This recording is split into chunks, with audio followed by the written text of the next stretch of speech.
अस्सलाम वालेकुम my YouTube family, कैसे हैं आप सब। उम्मीद करती हूँ सब खैरियत से होंगे। आज मैं आपको दिखाने वाली हूँ इटली का बहुत ही इंटरेस्टिंग एरिया। मैं जब पाकिस्तान से आई थी तो मेरे जहन में एक कॉन्सेप्ट था कि यहाँ पे बड़ी बड़ी मार्केट्स होंगी, बड़े बड़े बाजार होंगे, लेकिन यहाँ पे इस तरह का बाजार देखकर मैं बहुत हैरान हुई थी। मुझे लग रहा था कि पता नहीं मैं किस दुनिया में रहती हूँ, मुझे इन चीज़ों के बारे में पता ही नहीं कि यहाँ पे भी इस तरह के बाजार होते हैं। यूरोप का नाम जहन में आते ही बहुत ही एलिगेंट सा इमेज बनता है कि वहाँ पे बहुत बड़ी बड़ी मार्केट्स होंगी, बहुत एलिगेंट साफ़ सुथरी जगह, बहुत ही ज़बरदस्त एरिया होगा। लेकिन यहाँ पे भी पाकिस्तान की तरह लंडा बाज़ार लगता है और आज मैं आपको दिखाने वाली हूँ यूरोप का लंडा बाज़ार। यहाँ पे भी पाकिस्तान की तरह फट्टे लगे होते हैं और फट्टों पे सारा सामान रखा होता है, लेकिन यहाँ पे थोड़ा ऑर्गेनाइज और साफ़ सुथरा लंडा बाज़ार होता है। पाकिस्तान की तरह धक्कम पेल नहीं होती है। यहाँ पे लंडा बाज़ार में कुछ शॉपकीपर्स ऐसे होते हैं जिनके पास बिल्कुल टैग चीज़ें होती हैं और इस तरह बेंचेस जो होते हैं, बंकर्स जो होते हैं, उन पे बहुत ही अच्छा सामान रखा होता है। जिस तरह कि ये वाला बंकर था, इसमें शॉपकीपर ने सेल लगाई हुई थी, बट एक यूरो में ये तमाम सामान दे रहा था। इसी तरह से ये कुछ ब्यूटी प्रोडक्ट्स होती हैं, ये भी एक यूरो में मिल रही थी। ये बात मेरी समझ से बाहर है कि मतलब नई टैग चीज़ें लंडा बाज़ार में किस तरह से आती हैं। मे बी शॉपकीपर्स जो हैं वो अपना लेफ़्ट ओवर यहाँ पे बेच देते हैं, क्योंकि यहाँ पे लोग ट्रेंड के साथ चलते हैं। जब ट्रेंड ख़त्म हो जाता है तो उस चीज़ की वैल्यू कम हो जाती है और शायद लोग फिर जो शॉपकीपर्स होते हैं वो अपना लेफ़्ट ओवर सामान जो है इन लोगों के आगे सेल कर देते हैं और ये लोग फिर लंडे में लाकर उसको सेल आउट कर देते हैं कम प्राइस पे। यहाँ पे ज़्यादातर यूज्ड चीज़ें होती हैं, लेकिन कुछ टैग चीज़ें भी मिल जाती हैं। आपको खुद सर्च आउट करना पड़ता है। बाज़ार के पीछे वाली साइड पे एक स्पेसिफ़िक एरिया इन्होंने स्पेसिफाई किया हुआ है, जहाँ पे सिर्फ लंडे की चीज़ें, ये 50-50 सेंट में आपको जैकेट्स मिल जाती है, बच्चों के ड्रेसेस मिल जाते हैं। ये तो यूज्ड चीज़ें हैं, लेकिन यहाँ पे कुछ ऐसे बंकर भी होते हैं, इनको बांको बोलते हैं, जो टेबल होते हैं, इस तरह के बांको होते हैं जहाँ पे न्यू स्टफ़, न्यू चीज़ें होती हैं, बिल्कुल टैग लगी दुकानों की चीज़ होती है। यहाँ पे जो दुकानदार हैं वो मतलब जो फ़ैशन है वो 1 साल चलता है, 2 साल चलता है, फिर उसके बाद दुकानदार अपना जो स्टफ़ है ना वो इन लोगों को भेज देते हैं और ये लोग जो हैं वो उसको डिस्प्ले में लगा देते हैं। सम टाइम होता है कि माल बड़ा बड़ा डिफेक्टेड हो जाता है, कहीं से धागा निकल आया, कहीं से कोई कट लग गया या कोई ख़राब हो गया, या फिर सम टाइम होता है कि जो ब्रांडेड चीज़ें हैं उनका फ़ैशन आउट हो जाता है, एक साइज़ रह गया होता है, तो वो फिर दुकानों पर रखने की बजाय इस तरह से दुकानदार उनको सेल आउट कर देते हैं। इटालियन लोग बिल्कुल भी शर्म महसूस नहीं करते, वो तैयार श्यार हो के अपनी गाड़ियों में आते हैं और यहाँ से आके एक्सप्लोर करके तो अपने मुताबिक, अपने अकॉर्डिंग अच्छी अच्छी चीज़ें निकाल के ख़रीद के लेके जाते हैं। बीइंग मिडिल क्लास हम भी इस ट्रेंड को फॉलो करते हैं और इटालियंस को कॉपी करते हैं और हम भी यहाँ से एक्सप्लोर करते हैं।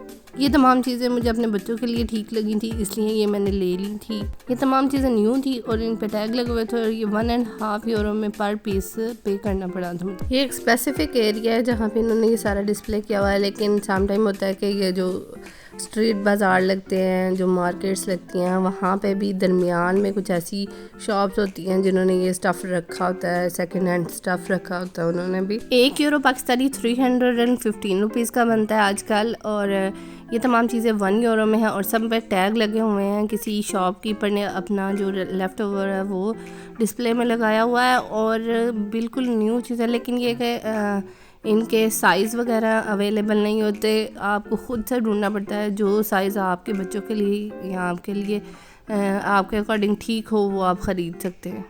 यहाँ पे नॉर्मली जैकेट्स और बहुत प्यारी प्यारी सी जो वेस्ट कोट्स वगैरह और बड़ी बड़ी सी जैकेट्स होती हैं 5 यूरो में मिल जाती हैं, जो पाकिस्तानी 1500 रुपीज़ बनते हैं। आप खुद अंदाज़ा कर सकते हैं कि इस वक्त पाकिस्तान में 1500-2000 में इस किस्म की चीज़ें मिलना बहुत ही मुश्किल है और ये बहुत ही प्यारी न्यू।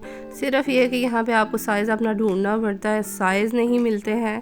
साइज़ कोई छोटा होता है, कोई बड़ा होता है, तो चीज़ अच्छी हो भी, लेकिन साइज़ का इशू हो जाता है। कुछ लोग तो एक एक कपड़ा करके चेक करते हैं कि शायद कोई हमारे माप का हो और कोई हमारे लिए सूटेबल हो। जिस तरह ये सामने वाली लड़की थी, ये एक एक कपड़ा चेक कर रही थी कि इसमें से कौन सा बेहतर है और कौन सा नहीं ठीक।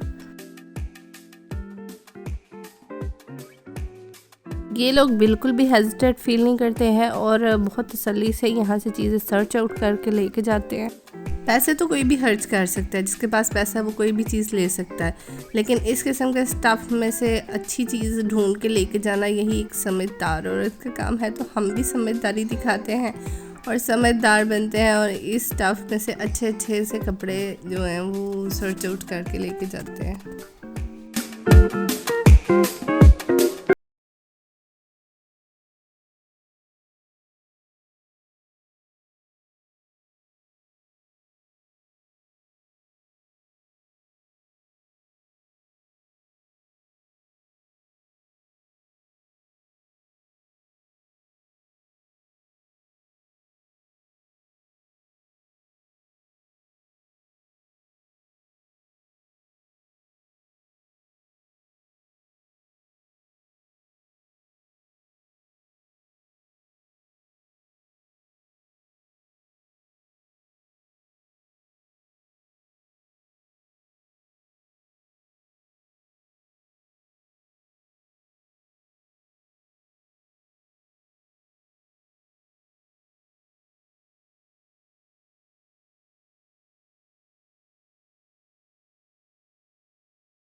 है मेरा आज का व्लॉग। उम्मीद करती हूँ आपको मेरा व्लॉग पसंद आया होगा। अगर पसंद आए तो लाइक शेयर सब्सक्राइब ज़रूर कीजिएगा, दुआओं में याद रखिएगा। मैं मिलूँगी आपसे किसी नेक्स्ट वीडियो में, तब तक के लिए अल्लाह हाफिज़।